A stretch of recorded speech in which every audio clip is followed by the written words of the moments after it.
Hi, Ramiro. Hello. Amen. First I would like to briefly introduce this project. It Mm-hmm. begins from a personal story. As you know, I come from Vietnam and I had a very conservative upbringing. Therefore, when I came here, I was exposed to like many liberal ideas I never knew before.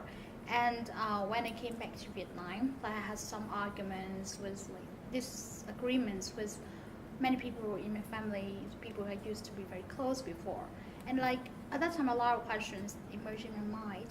Many of them like concerned, the price of growing up, the price of becoming a global charters, as I often say. Mm-hmm. And I just want to explore similar stories about the people because I believe that there's a connection between our personal stories, the way we deal, we negotiate the values and relations within our like close relationships, Mm-hmm. and the global issues out there. Like I think those issues out there, not necessarily out there, they are part of the conflicts that we confront every day in our relations.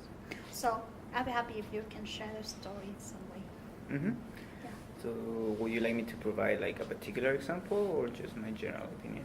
Yeah, like just any idea that come to your mind when I tell you my stories. Mm-hmm. So, I guess the first instance I've ever kind of experienced like dissonance between how I think and my background, my family, and like people who've met me was when I came to the United States in 2012 Mm-hmm. as part of the EWC program, and we did the AB for 2 years. And after the first semester there, my winter break, I came back and I started noticing that, like the place that used to be my home and like my family kind of like stopped in time, and Stop in time.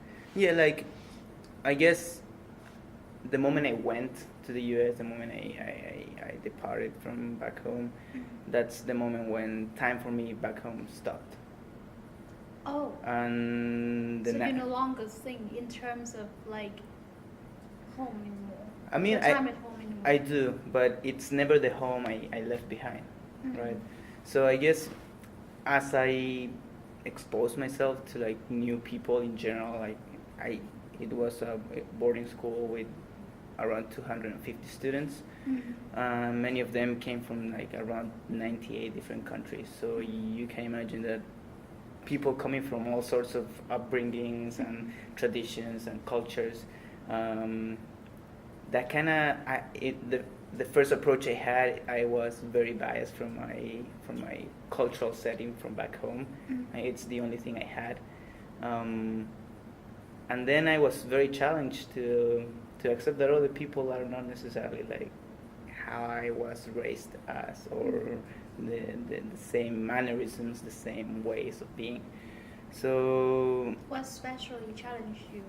Like, the fact, from the smallest things, like even like when I went to the cafeteria and like the way people ate their food, for example, like which is sometimes really like a small detail, but to me like it was the first time I saw people eating a different way, for example, you know.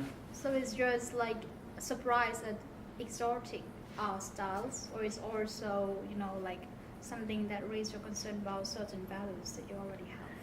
That was the first challenge. Mhm. Like I feel like my values per se were challenged before, I mean after in the story. But I feel like that first instance of coming back home after having a semester in the US with different people, that was the first time I was exposed to diversity and in its broadest sense. um, but then after the 2 years there, where I lived a variety of experiences, I made connections with people that I wouldn't have otherwise met. Um, I realized that the way I thought, and like for example, the way in which I display empathy, the way in which I connect with others, the way in which I try to suppress my biases first in order to like generate room to connect with another person, even if that person is from my culture, from the culture's point of view, kind of not really welcome to.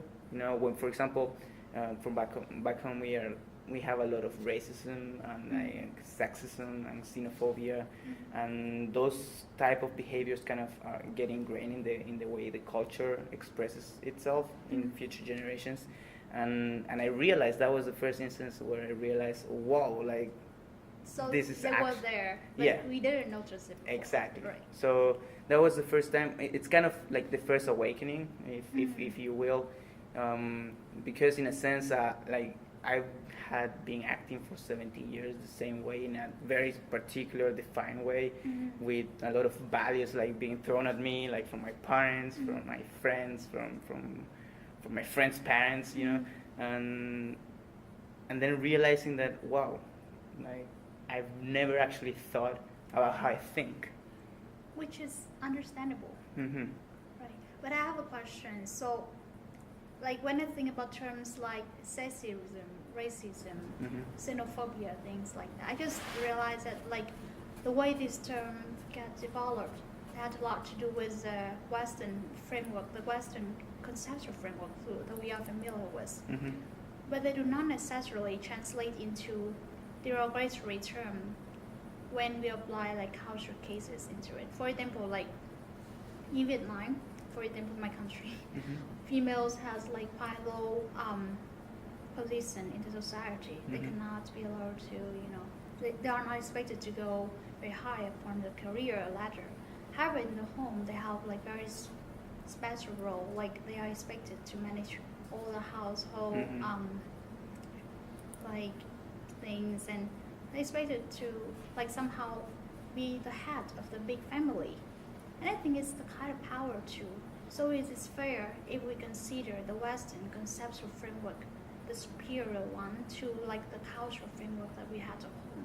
It's just a question to throw on the table. So in terms of like the Western view, something that I've realized now that I'm at Erlang is that in first place, yes, there's a lot of like permeating influence of the Western conception of the, first of all, the division of public and private spheres, and how the women or the men interact with each other, and like the type of hierarchies that develop in those situations. That's, I recognize my country, for example, like has a lot of that Western influence. But at the same time, even now more so than before, I've realized that one of the Western things that I've realized that has been ingrained in my consciousness is that we think in dichotomies, you know. We think, yeah, exactly. We think in oppositions, you know, man, woman, like powerless, powerful, powerless, right. You know, more important, less important, you know, developed, underdeveloped, you know, what else? Like it's always this logic of oppositions, you know, and we create like spectrums to like kind of fool ourselves into thinking that no, there's degrees in between. It's a continuum, but still you have one extreme and the other extreme, and still like an opposition.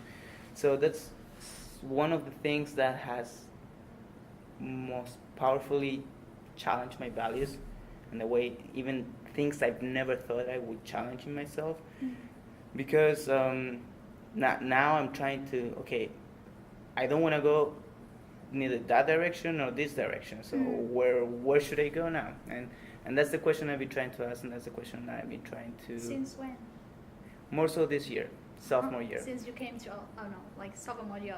Yeah, actually after taking post-colonial theory with Ferry, and modern philosophy with Kevin, I feel like philosophy here has opened my mind in a lot of ways that I never expected.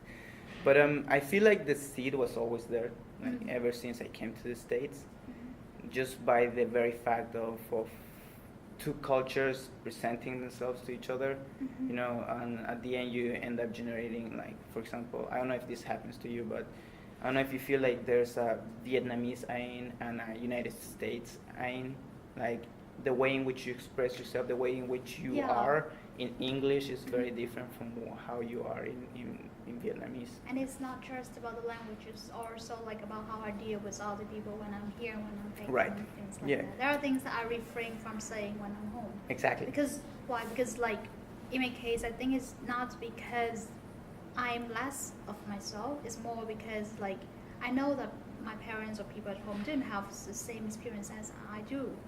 So like there are things that they may not be able to understand. It's not about like I am right, you're wrong. It's about the way our experience shape our conceptual framework, I guess. Yes, totally. Because in retrospective, comparing, like making the comparison between my parents' experiences that were solely and heavily focused on one set, like in one scenario, in one context, and my experiences who've been kind of like all over the place, you know, it's inherently different. You know, there's no really a point of comparison. You know, like there's no okay, this can be contrasted, this can't. It's just an entire different positioning of yourself in the world in contrast to your parents. So I feel like that plays a huge role on how you start realizing. I feel that's the biggest kind of frame of reference you have, your parents. You know, because to me at least they represent all the tradition, the values that I was raised to have, and all the societal norms, all the implicit norms that are in the culture back home. And the more I interact with them after being, this is my 4th year in the US, the more I interact with them now, I realize, wow, like these are the things I used to think, and now I'm here. But that's an interesting thought to have, because I used to think that now I'm here kind of like in a better way, like I'm right, they're wrong. Right. But that still is an oppositional binary, you know, like it's not that boundary. It's like you're just in a different place, and that's sorry. It's okay. And that, so basically, like I suppose you underwent 3 stages. So you came from Costa Rica, and then the Chile. first no, I'm sorry, I'm sorry. Cool. And then you came to US for the first time. You realized, oh, there was a concept I never knew before, and like everything I thought was wrong, all this many things. But then you came to the second stage when you realize, oh, it's not necessarily wrong. It's just comparative systems. Each has its own pros and cons. Is it right? Yeah, absolutely. But I feel that also impacts in the way there's this concept we use almost like on a daily basis, identity. Identity. And I don't really feel that, I don't really understand why we use identity, because like that implies that there's something essential to ourselves that Right. can be identified, which I don't think we have. But that's kind of like a whole another conversation. But the point here is that the way in which we, in the Western world, we construct and conceive our identities is very much dependent on the context where you are.